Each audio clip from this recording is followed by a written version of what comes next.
100 రోజుల పాలన మీద టాపిక్ డైవర్ట్ చేస్తూ లడ్డూల టాపిక్ తీసుకొచ్చాడు. ఆ లడ్డూల టాపిక్లో చంద్రబాబు నాయుడు అడ్డగోలుగా తప్పు చేసి గుడి పవిత్రతను దెబ్బతీస్తూ అడ్డగోలుగా దొరికిపోయేసరికి మళ్ళీ ఈ టాపిక్ను డైవర్ట్ చేసేందుకు, లడ్డూల టాపిక్ను డైవర్ట్ చేసేందుకు కొత్తగా ఇప్పుడు డిక్లరేషన్ టాపిక్ తీసుకొచ్చి మళ్ళీ అది ఇంకొక రాజకీయం చేస్తూ ఉన్నారు.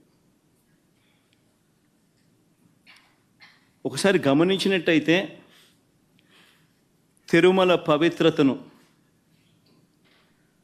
స్వామివారి ప్రసాదం విశిష్టతను,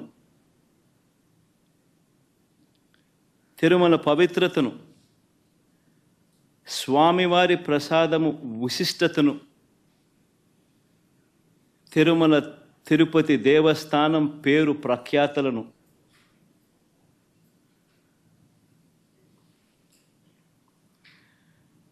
రాజకీయ దుర్బుద్ధితో, ఐ రిపీట్ దిస్ వర్డ్, రాజకీయ దుర్బుద్ధితో,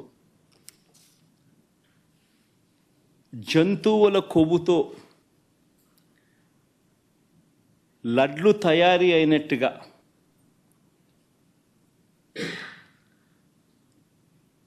ఒక జరగని విషయాన్ని జరిగినట్టుగా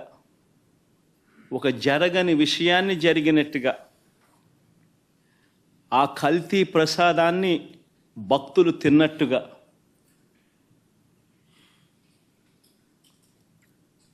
నిజంగా ఒక ముఖ్యమంత్రి స్థానంలో ఉన్న వ్యక్తి తెలిసి అబద్ధాలు ఆడుతూ, అసత్యాలు చెబుతూ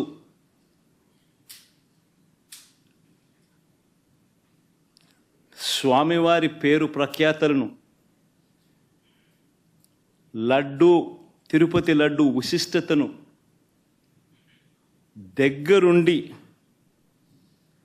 దగ్గరుండి అపవిత్రం చేసే కార్యక్రమం సాక్షాత్తు ఒక ముఖ్యమంత్రి చేస్తూ ఉంటే ఇంతకన్నా దారుణం ఎక్కడైనా ఉంటుందా, ఇంతకన్నా అధర్మం ఎక్కడైనా ఉంటుందా అని ఆలోచన చేయమని అడుగుతా ఉన్నా.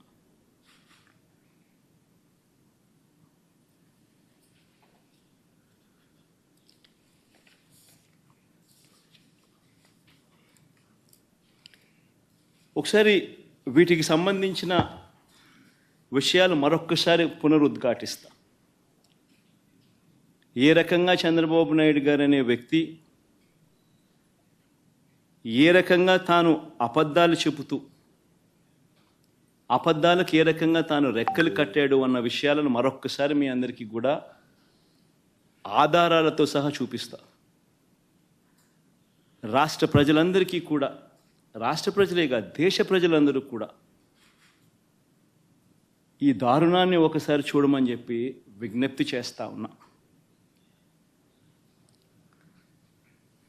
ఒకసారి గమనించినట్టయితే మామూలుగా ఈ టెండర్ల ప్రక్రియ, మామూలుగా ఈ తిరుపతి లడ్డుకు సంబంధించిన ఇవి కొనుగోలు చేసే నెయ్యి కానీ, ఈ పదార్థాలు కానీ కొనుగోలు చేసే ఈ కార్యక్రమం 6 నెలలకు ఒకసారి జరుగుతూ ఉంటుంది. తిరుపతిలో నెయ్యి కొనుగోలు చేసే కార్యక్రమం ప్రతి 6 నెలలకు ఒకసారి రొటీన్గా జరిగే కార్యక్రమం. దీనికి సంబంధించి దశాబ్దాలుగా జరుగుతూ ఉన్న కార్యక్రమం ఇది. ఇదేదో కొత్తగా ఒకరి వల్ల ఇప్పుడు జరుగుతూ ఉన్న కార్యక్రమం కాదు ఇది. 6 నెలలకు ఒకసారి ఈ టెండర్లు పిలుస్తారు. 6 నెలలకు ఒకసారి ఈ టెండర్ల ద్వారా ఎవరైనా కూడా క్వాలిఫై అయితే ఎవరైనా కూడా పార్టిసిపేట్ చేయొచ్చు. ఈ క్వాలిఫికేషన్ క్రైటీరియా కూడా ఇప్పుడు ఏదో కొత్తగా పెట్టినవి అంతకన్నా కాదు. ఇవన్నీ రొటీన్గా దశాబ్దాలుగా జరుగుతూ ఉండేటివి. తిరుపతి లడ్డు అంటే విశిష్టత ఉంది. అలా తిరుపతి లడ్డు అని అంటే నా చిన్నప్పటి నుంచి కూడా తిరుపతి లడ్డు అని అంటే ఒక విశిష్టతగా దాన్ని చూసే పరిస్థితి.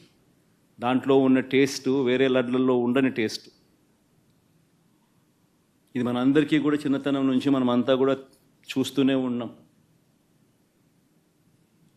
దశాబ్దాలుగా ఈ ప్రక్రియ జరుగుతూ ఉంది తిరుపతిలో. చంద్రబాబు గారిని అడుగుతున్నాం, బయట మార్కెట్లో నెయ్యి ధర 700 నుంచి 1000 రూపాయల వరకు ఉంది. జగన్మోహన్ రెడ్డి గారి సర్కారు 320 రూపాయలకే నెయ్యి సప్లై చేసే టెండర్కి ఆమోదం తెలిపిందని మీకు తెలుసు.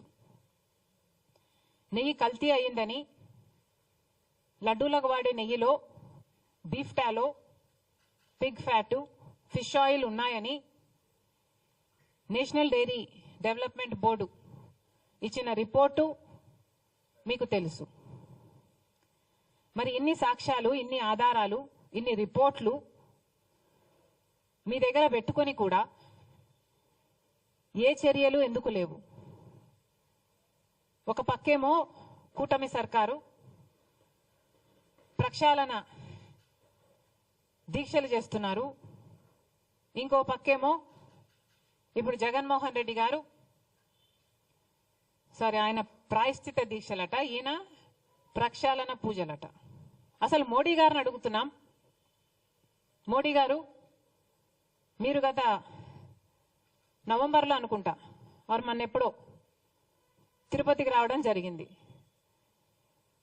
తిరుమలలో మోడీ గారు దర్శనం చేసుకున్న తర్వాత 140 కోట్ల మంది భారతీయులకు మంచి జరగాలని ప్రార్థన చేసుకున్నానని చెప్పటం జరిగింది.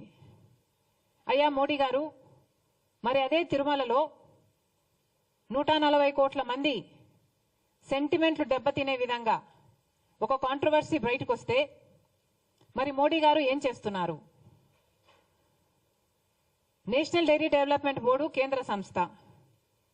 ఆ బోర్డు ఇచ్చిన రిపోర్టు ప్రకారమే చనిపోయిన జంతువుల కొవ్వు ప్రసాదంలో కలిపారు అని వాళ్ళు ఇచ్చిన రిపోర్టే చెప్తుంటే మరి మోడీ గారు కనీసం స్పందన కూడా ఎందుకు లేదు?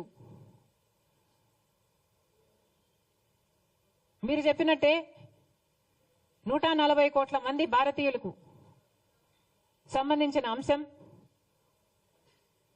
మరి అలాంటప్పుడు కనీసం ఒక సిబిఐ ఎంక్వైరీ వేయాలని మోడీ గారికి ఎందుకు తోచలేదు? 2 నెలల కిందనే నేషనల్ డైరీ డెవలప్మెంట్ బోర్డు చేతుల్లో ఒక రిపోర్ట్ వస్తే 2 నెలలుగా ఏమీ చేయలేదు. ఒక సిబిఐ ఎంక్వైరీ వేయడానికి మోడీ గారికి ఎంతసేపు పడుతుంది? మరి ఎందుకు చేయలేదు? నిజంగానే హిందూ మతం మీద కుట్రే జరుగుతుంటే మరి సిబిఐ దర్యాప్తులో అది తేలేది కదా?